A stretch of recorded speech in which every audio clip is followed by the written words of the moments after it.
Now at 10, a Bowling Green shooting has residents worried about their safety and police looking for answers. Plus, recovery crews continue to search for a missing Ohio plane.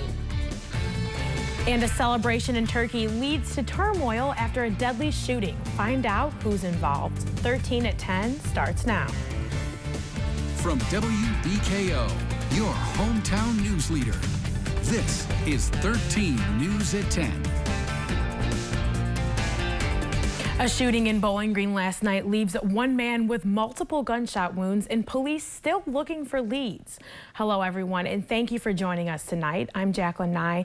Gene Burke has the night off. The shooting happened around 8:30 last night at 180 Coachman Court. The victim, Georgeton Spiller, says he parked his car around back of his girlfriend's apartment and was walking back to the house when two unknown suspects appeared and one shot at him multiple times. Bowling Green Police Officer Ronnie Ward says their investigation continues. Right now, detectives and officers are actively searching for both evidence and witnesses or potential witnesses, and then interviewing those witnesses. Spiller's condition is still unknown. For anyone who may have information regarding the shooting, Officer Ward asks you to call the Bowling Green Police Department at 270-393-4000, or you can call Crime Stoppers and leave an anonymous tip. A woman is behind bars after police found she was driving while on drugs with a child in the back seat. Glasgow police say an officer pulled over 40-year-old Brittany Duraski of Bowling Green Friday afternoon. The officer found that she was under the influence of an intoxicating substance other than alcohol.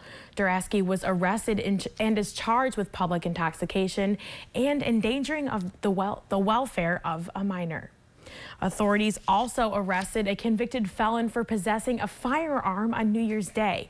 The Warren County Police Department says around 3 a.m., 26-year-old Arsenio Herndon of Glasgow was driving on Veterans Memorial Boulevard with no headlights or taillights.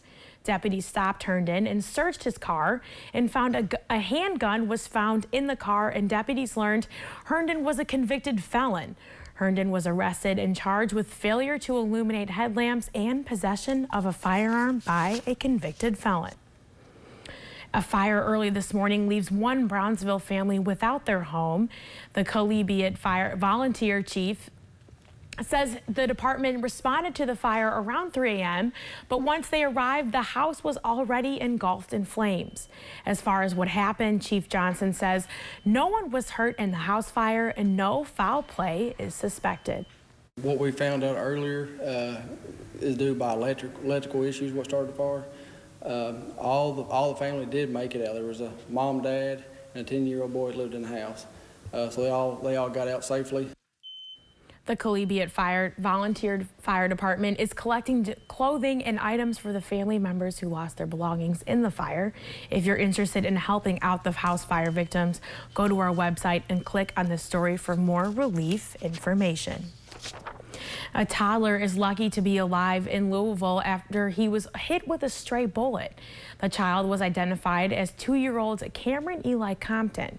Saturday night, a family friend says she woke to the child being placed into an ambulance. She also says she heard several dozen gunshots that could be heard that night in the Portland neighborhood.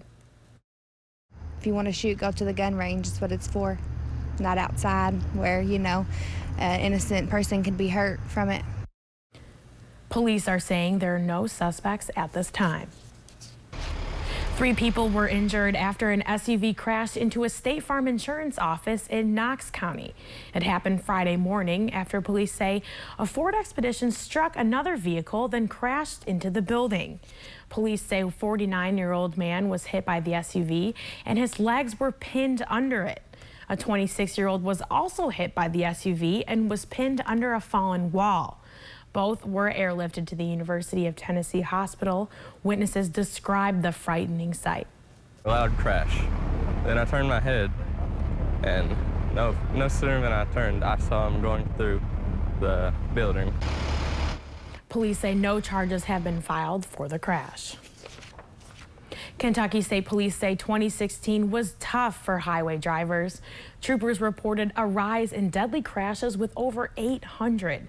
They say a lot of things affect wrecks, but the biggest impact, when gas is cheap, more accidents seem to happen. One trooper says we're up about 50 deaths from 2015 and more than 100 from both 2013 and 2014. The highest number of deadly crashes came from Fayette and Jefferson counties, followed by Davies, Pulaski, Pike, and Warren counties. Any loss of a life on a highway is a tragic yet preventable thing.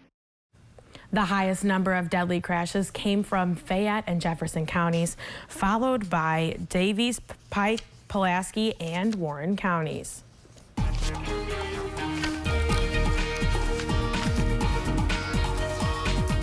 The rain moved back into Bowling Green a couple of hours ago, and that rain becoming more extensive in coverage over the area. Let's go now to Doppler Max. The rain is encompassed just about all the region now along and west of Interstate 65. Rain moderate around Bowling Green. Heaviest rain is to the south across Middle Tennessee, pressing toward Nashville in the I-24 corridor, and everything is rotating around in a low pressure system there over northwest Tennessee, and that will continue to produce some more shower activity in here overnight, along with an isolated thunderstorm, although we're not expecting any severe weather. Temperatures are mild, many of them in the upper 50s. Bowling Green is at 58. Scottsville, the same reading, 57 to the north for E-Town, still 60 this hour to the east for Columbia and Albany. And temperatures will not fall all that much tonight. In fact, they're going to hold near steady in the upper 50s. Rain will continue for a few more hours before tapering off tomorrow morning. Still a shower chance, though, for Tuesday. At least it stays mild one more time tomorrow. Then get ready for the Arctic invasion by midweek. That's going to set us up for a couple of snow chances in that forecast late week. We'll talk more about that coming up in the 7-day forecast. Jacqueline? Thank you, Shane. A group of businesses in Nashville are charging into the fiery debates of how to balance LGBT rights and religious conviction.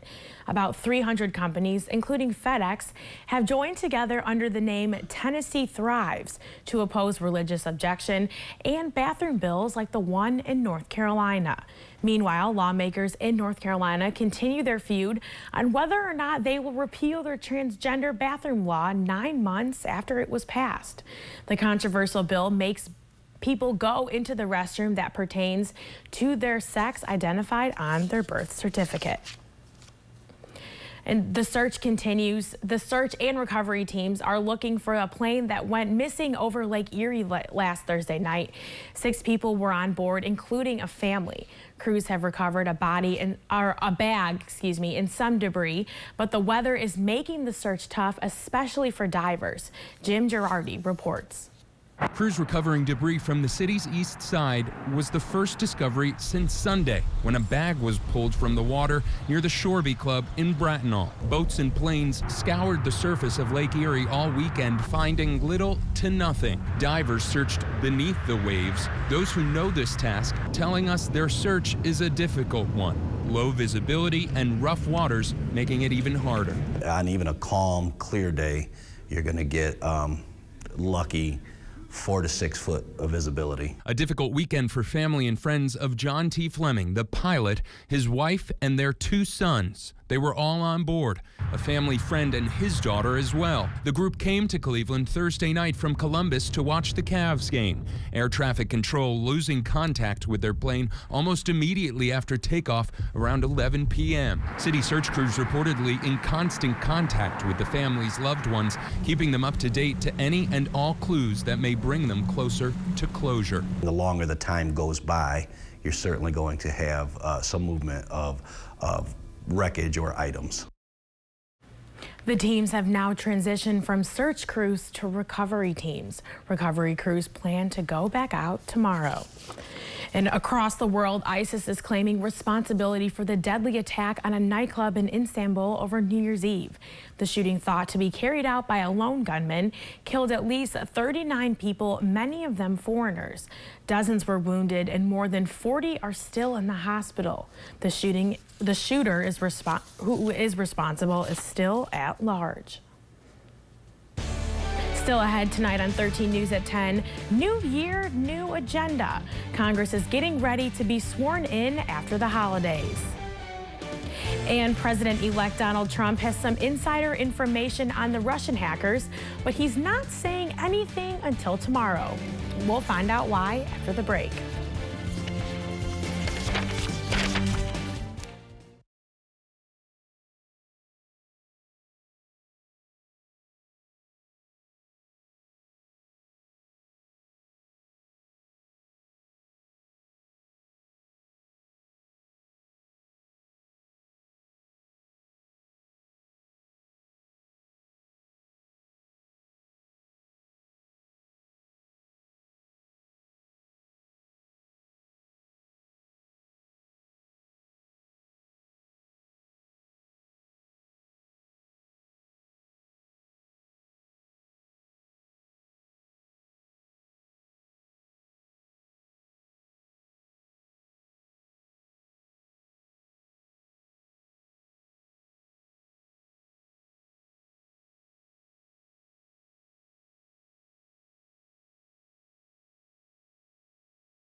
Right now, detectives and officers are actively searching for both evidence and witnesses or potential witnesses, and then interviewing those witnesses to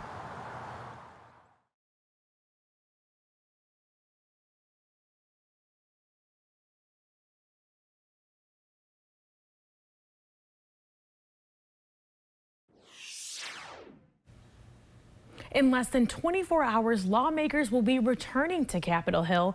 First up is a full day of ceremonial swearing-ins. After that, it's straight to business. Reporting as a part of our Gray Television Network, Kelly Meyer reports voters could see the same kind of gridlock. From rolling out the new administration to cabinet appointment hearings, January is expected to be a busy month. But it wouldn't be politics without a few surprises. The unexpected thing that no one really foresaw being on the agenda is figuring out what to do about cyber security. Lawmakers on both sides of the aisle, from new Senate Minority Leader Chuck Schumer to Arizona Senator John McCain, want a more in-depth investigation. Vladimir Putin is a thug and a bully. Simone Pathé, senior political reporter at Roll Call, says there's talk of creating a select Senate committee to look for answers, similar to what the House did for Benghazi. But there's some opposition from GOP leadership. It's a little bit more contentious on the Republican side because Mitch McConnell is still opposed to it and wants to see the investigation run through the regular existing committee structure. Members of Congress have extra work on their plate this month with Donald Trump's cabinet nominee hearings. Whenever you have a new administration or any vacancy in an existing administration, the Senate has to approve whoever the nominee is. So we've got a whole new slate of people here to go through. Rex Tillerson, Rick Perry, Ben Carson will all be moving through the halls of Congress. Nominees only need 51 votes, but with Republicans holding a 52-seat majority, Pathé thinks the nominees will get through. So with the Trump transition moving full steam ahead, how much work can we expect to get done here in Congress? Pathé says not much. I think it's going to be a couple months of political fighting. She says Republicans will continue their push to repeal and replace Obamacare, and Democrats will try to block it. Pathé says it will be more political ping pong, a replay of years prior. But overall, she says the biggest wild card of 2017 is just how Congress will work with President-elect Trump. Did Joe Manchin side with his party, or did he move over and side with Republicans in order to protect himself? Or did Paul Ryan, remain buddy-buddy with Trump, or did he become the face of opposition in the way that he was for a lot of the election? We'll soon find out as the new Congress. And we'll soon find out as the new Congress takes the oath of office on Tuesday. So meanwhile, President-elect Donald Trump promises to reveal information about the Russian hackers tomorrow. Last week, Trump refused to elaborate on the insider information he has, but promised to reveal more after his meeting with Central Intelligence officials.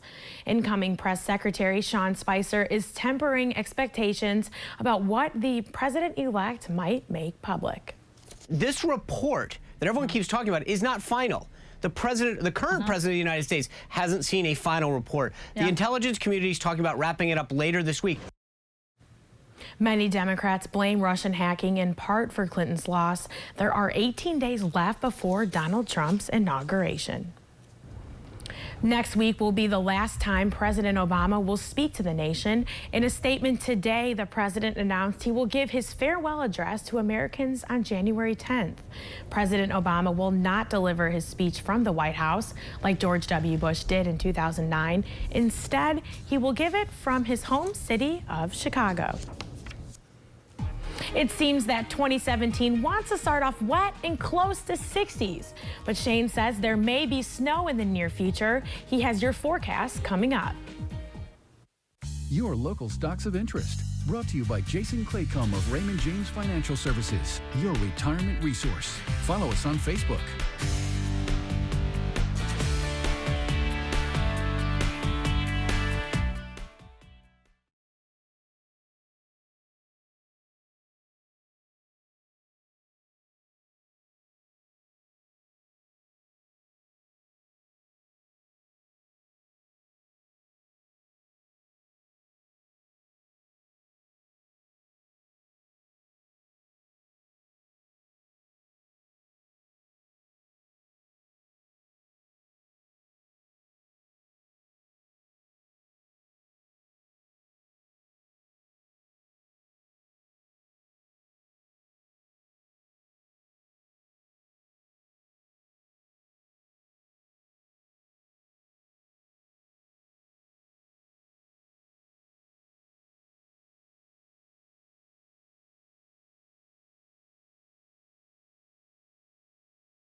First Alert Weather is brought to you by the Medical Center.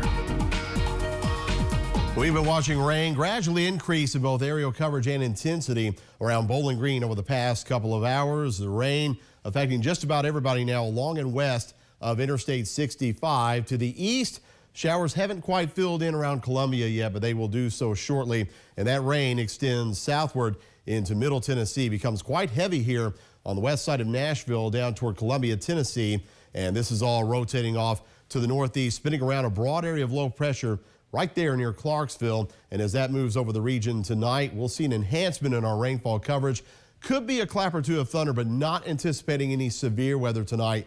That's been occurring well to our south. It's been a rough day across southern parts of Mississippi as well as Louisiana earlier. Now heading into Georgia and the Florida Panhandle tonight are some strong thunderstorms still producing a wind damage threat there. There have been several tornadoes reported down along the Gulf of Mexico coast today. All that will remain well to our south tonight. Rain starting to add up now to 700ths in Bowling Green, closing in on a quarter of an inch in Russellville, closing in on a half an inch over to the west. Elkton 3100ths so far, still coming down there too. Temperatures are not coming down though. They're mild, holding mainly in the upper 50s, and it looks like that's where they'll stay for the most part overnight tonight. 65 our high today, 20 degrees better than normal. Nowhere near the record, though, of 74 that was set 11 years ago. That came with some severe weather on this date back in 2006. 51 degrees a low this morning. Here now is a live view of AAA Systems webcam at wet Scottsville Road. Rain is coming down at a pretty good clip now. You can see that on the camera lens. 58 degrees. East wind in here light at 3 and humidity at 93%. Franklin also getting in on the rain. You're at a mild 57. And again, these temperatures are not going to move very much overnight tonight. We've got one storm system over the deep south now that's heading into the Tennessee and Ohio Valley with our rain tonight. Also dealing with rain is portions of Iowa there from Des Moines over to Cedar Rapids. Snow across the northern plains tonight. Several systems at work here. We've got this boundary. This is an Arctic front moving through the Midwest region. Very cold Arctic air behind that.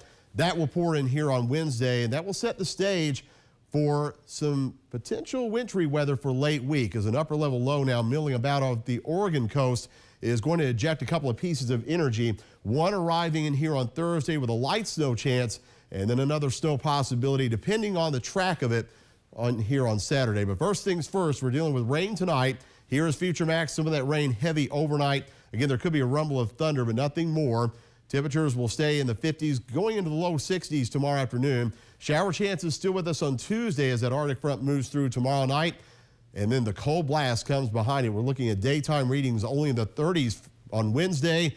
And that cold air sets us up for the snow chance on Thursday. And right now it does look like the possibility is there for some minor accumulation of snowfall by Thursday evening across much of the Commonwealth before this first disturbance moves on out of here Thursday night. So what we can tell you about late week, Arctic cold is going to be in place, so the air chilly enough for snow, and there is indeed a light snow chance there on Thursday. Minor accumulations possible that system. Some snow is also possible Saturday, but more question marks regarding that second system over the weekend, especially with moisture amounts and the exact track of it very much unknown right now, along with potential snow amounts. We'll keep updating this for you as some new data comes in. Tonight, showers and a thunderstorm possible. Near steady temperatures in the upper 50s, going to 63 tomorrow. Scattered showers through tomorrow night, and then it's cold Wednesday into the end of the week. Couple of snow chances we'll be watching Thursday, and then again on Saturday. Lows down to the teens late week, and highs staying in the 30s all the way into the upcoming weekend. You can get that forecast daily through the WBKO app. We've got plenty of sports to tell you about with Dominic Yates. It's after the break.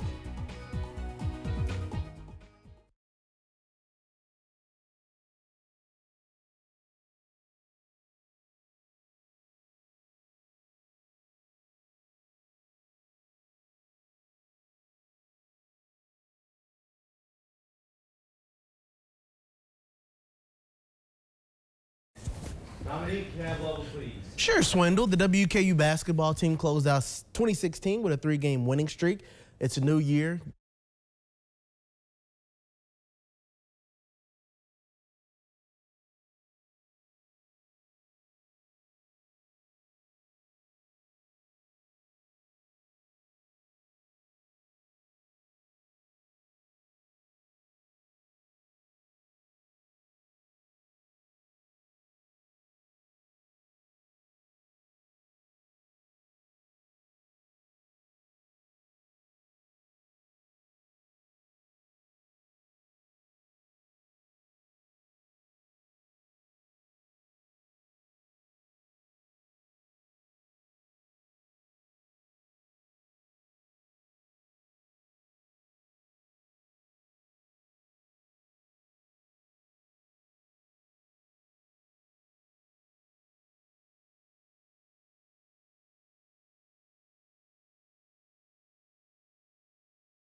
The WKU basketball team closed out 2016 with a 3-game winning streak and a road win against Florida Atlantic. And tonight, the Florida road swing ended at Florida International. Let's get you to FIU Arena first half. Justin Johnson gets a steal, takes a visit to the upper room, a 360 dunk, I see you, JJ, 26-23 Tops. Late in the half, Pancake Thomas pulls up deep from 3.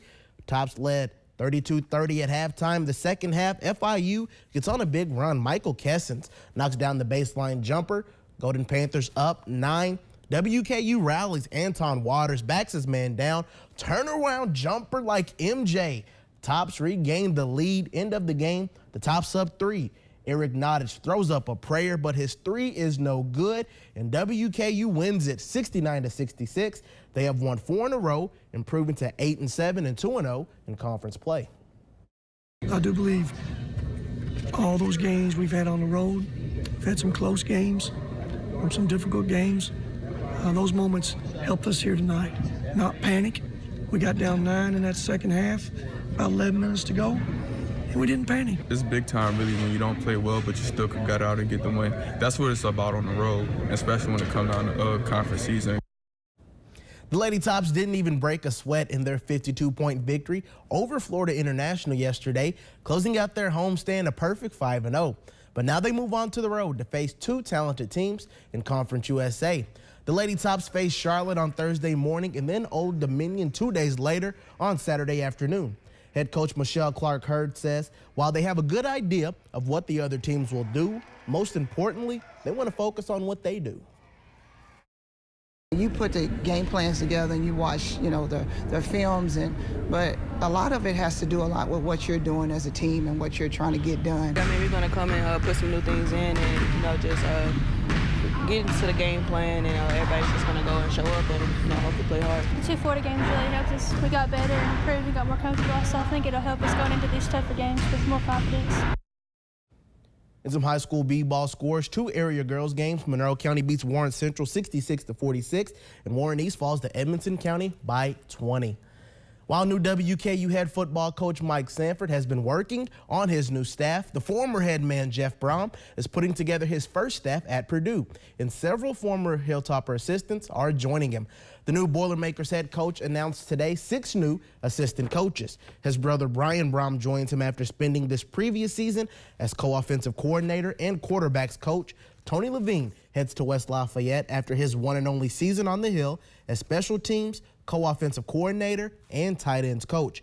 Coming off his Boca Raton Bowl victory, former defensive coordinator and interim head coach Nick Holt will officially rejoin Brom. Also, defensive line coach Reggie Johnson and offensive line coach Dale Williams will also be heading to Purdue. He's not a former WKU coach, but Connecticut assistant coach Anthony Poindexter joins the coaching staff as well. In addition to those coaching hires, his brother Greg Brom and Robert Sampson will follow Jeff Brom as support staff.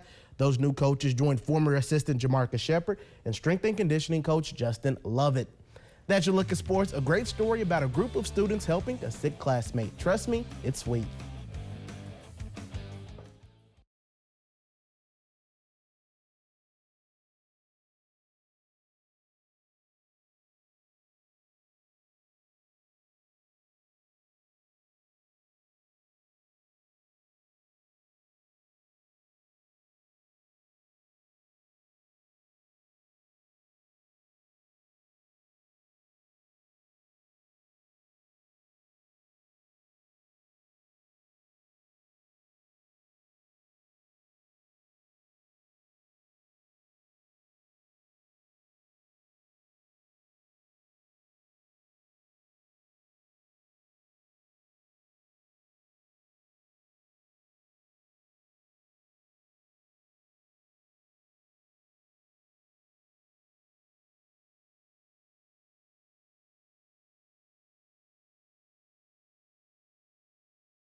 One Scott County class is showing some love for their fellow classmate in a pretty sweet way. Reporting as a part of our Gray Television Network, Caitlin Sentner has the story. It's the first day back to school, and the kindergartners are getting back in the groove of things. This is Lily Manley. Cade, your friend? She's missing one of her friends. Because he's been in the hospital for a long time. He used to sit right here. Cade Sloan used to sit at a table with Lily and Channing Flume. He was my bestest buddy ever. Right now, a stuffed animal and backpack sit in his spot collecting Get Well cards. I hate it. Missing school, he means. What's your favorite part about it? Recess. Truth is, he loves learning, but right now this kindergartner has some other battles to fight. He doesn't always have energy for playing games. Sometimes I just get dizzy when I stand up. Because in his little body, he's fighting a big disease. Are you tired some days? Yes. One day I almost fell asleep. Around Thanksgiving, Cade fell at school before doctors found a tumor on his spine. It was Ewing sarcoma, a rare cancer affecting mostly children. I used to have one right here, and now I'm having one right here. Cade is pointing out where doctors give him medicine. Yeah, I kind of like the name because it's a power port. Yeah. I kind of like that because action. Kind of like action. While he's fighting the cancer, he has people in his corner. Hannah Barrett, a third grader at the school, doesn't know Cade.